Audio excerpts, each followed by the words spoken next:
Bismillah, Assalamualaikum warahmatullahi wabarakatuh. Innalhamdulillah na'maduhu wa nasta'inuhu wa nastaghfiruh wa na'udzu billahi min shururi anfusina wa min sayyiati a'malina. May yahdihillahu fala mudhillalah wa may yudhlilhu fala hadiyalah. Asyhadu an la ilaha illallah wa asyhadu anna Muhammadan abduhu wa rasuluhu la nabiyya wa la rasulahu ba'da. Amma ba'du. Pertama-tama, marilah kita panjatkan puja beserta puji syukur kita kepada Allah Subhanahu wa Ta'ala yang telah memberikan kita bermacam-macam nikmatnya sehingga kita bisa bertemu dengan bulan yang suci ini.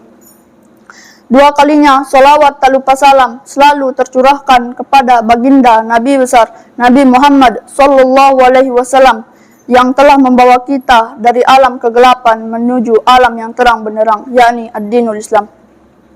Berdirinya saya di sini akan menyampaikan satu kultum singkat yang berjudul ridho pada ketetapan Allah. Jalan hidup seringkali di luar dugaan manusia. Ujian dan musibah datang silih berganti. Namun, sebagai orang yang beriman, menerima ketetapan Allah dengan ridho dan dengan tangan terbuka sudah sepantasnya menjadi pilihan. Sebab Allah tidak akan menguji sesuatu kecuali untuk kebaikan. Dan Allah pasti akan mengangkat derajat orang-orang yang ridho pada ketetapannya. Ikhwani fiddin, arsyadani wa arsyadakumullah. Tersebutlah Imran bin Husain al-Khuzai yang berasal dari Bani Khuza'ah. Imran bin Husain atau biasa disebut Abu Nujaid ini masuk Islam pada saat terjadinya perang Khaybar atau lebih tepatnya pada tahun ke-7 Hijriah. Beliau juga dikenal menjadi salah satu ulama di kalangan sahabat. Setelah masuk Islam, beliau rajin mendatangi majelis ilmu untuk mempelajari agama Islam lebih dalam dari Nabi Sallallahu Alaihi Wasallam. Lantaran kebiasaan baik inilah, di kemudian hari beliau menjadi salah satu sahabat yang banyak meriwayatkan hadis, sebagaimana yang diceritakan oleh Khalid Muhammad Khalid dalam kitab Rijal Haula Ar-Rasul bab Imran bin Husain Sabihul Malaikah halaman 405 Maktabah Syamilah. Kekokohan iman Imran bin Husain ini ditunjukkan pada saat menghadapi penyakit yang dia alami selama 30 tahun. Penyakit ini membuatnya sulit bergerak, dan penyakit ini juga membuatnya lebih banyak berbaring daripada berbaring sepanjang waktu. Al-Alaq atau Mutarif bin Asyakhir, salah satu saudara beliau, menangis mendapati nasib yang menimpa Imran. Mendapati reaksi saudaranya yang bersedih, Imran bin Husain lantas berkata, "Inna ahabba ila nafsi ahabbaha ilallah." Sesungguhnya yang paling aku cintai adalah yang paling dicintai oleh Allah Subhanahu wa Ta'ala. Tercatat dalam hadis, sahabat Imran bin Husain meriwayatkan sebanyak 130 hadis Nabi, dan ketika hendak meninggal dunia, ia berwasiat kepada keluarganya, "Jika kalian pulang dari pemakaman, hendaklah kalian menyembelih hewan ternak untuk diberi makan kepada orang lain." Subhanallah, demikian keteladanan tentang Imran bin Husain yang menerima nasib yang ditakdirkan untuknya.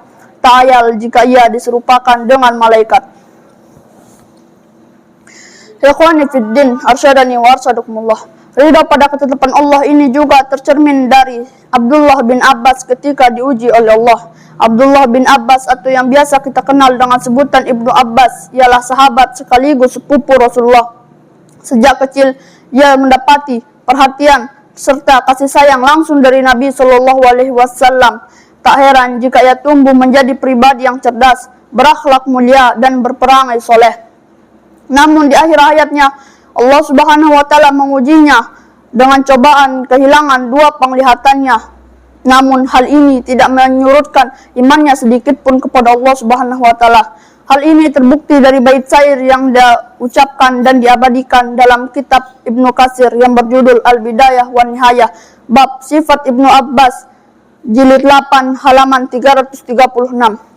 Ya Allah, kalaupun kau ambil dua cahaya mataku, sesungguhnya hati dan lisanku penuh cahaya. Pikiranku cerdas dan hatiku tak ada prasangka, dan bibirku bagaikan pedang yang tajam dengan balutan zikir. Keridhaan Abdullah bin Abbas juga tidak jauh dari nasihat Rasulullah SAW sejak kecil. Sebuah nasihat yang selalu beliau ingat hingga akhir hayatnya ialah, ketahuilah, sesungguhnya apa yang ditakdirkan pasti akan menimpamu, tidak mungkin luput darimu. Tapi jika sesuatu yang ditakdirkan luput darimu, pasti akan menimpamu. Hadis riwayat Ahmad. Ikhwani fiddin, arsyadani wa arsadakumullah. Pesan Rasulullah Shallallahu Alaihi Wasallam ini tak hanya pemanis di bibir saja, sebab apa yang dikatakan oleh Rasulullah Shallallahu Alaihi Wasallam tercermin dari sikap dan akhlaknya sehari-hari, tak terkecuali ujian dan musibah yang menghampirinya. Sebagai hamba yang dicintai oleh Allah Subhanahu Wa Taala, Rasulullah Shallallahu Alaihi Wasallam juga tidak jauh dari yang namanya ujian. Bahkan Nabi Shallallahu Alaihi Wasallam adalah manusia yang paling berat ujiannya. Setelah menikah, Rasulullah Shallallahu Alaihi Wasallam dikaruniai 6 orang anak dari rahim ibunda Khadijah, 4 anak laki-laki, 4 anak perempuan, dan 2 anak laki-laki. Namun satu persatu anak laki-laki beliau diambil oleh Allah Subhanahu Wa Taala ketika masih berusia belia. Waktu pun terus berjalan. Anak perempuan beliau tumbuh dewasa dan akhirnya menikah dengan para suaminya. Lagi dan lagi, satu persatu anak perempuan beliau diambil oleh Allah Subhanahu Wa Taala dan hanya Fatimah yang masih hidup. Di saat sudah tidak memiliki harapan seperti itu, ternyata Allah Subhanahu Wa Taala masih mengaruniai anak laki-laki yang kejadian itu kurang lebih 3 tahun sebelum beliau wafat. Allah mengaruniai anak laki-laki yang beliau beri nama Ibrahim dari salah satu budak beliau yang bernama Maria Al-Qibtiyah yang berasal dari Mesir. Dikaruniai anak laki-laki tentu menjadikan hati Rasulullah Shallallahu Alaihi Wasallam senangnya tak terkira. Namun belum genap 2 tahun, Ibrahim dipanggil oleh Allah Subhanahu Wa Taala. Saat peristiwa itu, ada salah satu sahabat yang bernama Abdurrahman bin Auf yang melihat Rasulullah Shallallahu Alaihi Wasallam sedang duduk memangku Ibrahim dalam keadaan sudah meninggal. Dan Abdurrahman bin Auf bertanya kepada Rasulullah, "Ya Rasulullah, apakah engkau juga menangis?" Rasulullah Shallallahu Alaihi Wasallam menjawab, "Wahai Ibnu Auf, sesungguhnya ini adalah air mata kasih sayang, air mata rahmat. Mataku menangis dan hatiku sedih, tapi lisanku hanya berkata apa yang diridhoi oleh Allah Subhanahu Wa Taala." Sungguh perpisahan denganmu Ibrahim suatu hal yang menyedihkan. Hadis riwayat Bukhari. Inilah takdir Allah Subhanahu Wa Taala. Semua pasti baik jika kita ridho pada ketetapannya. Allah Subhanahu Wa Taala pasti akan menggantinya dengan lebih baik. Sebelum saya tutup, saya memiliki satu pantun. Gedung megah rumah impian, pasti selalu ada mimpi yang hadir.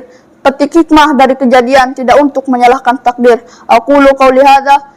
Assalamualaikum warahmatullahi wabarakatuh.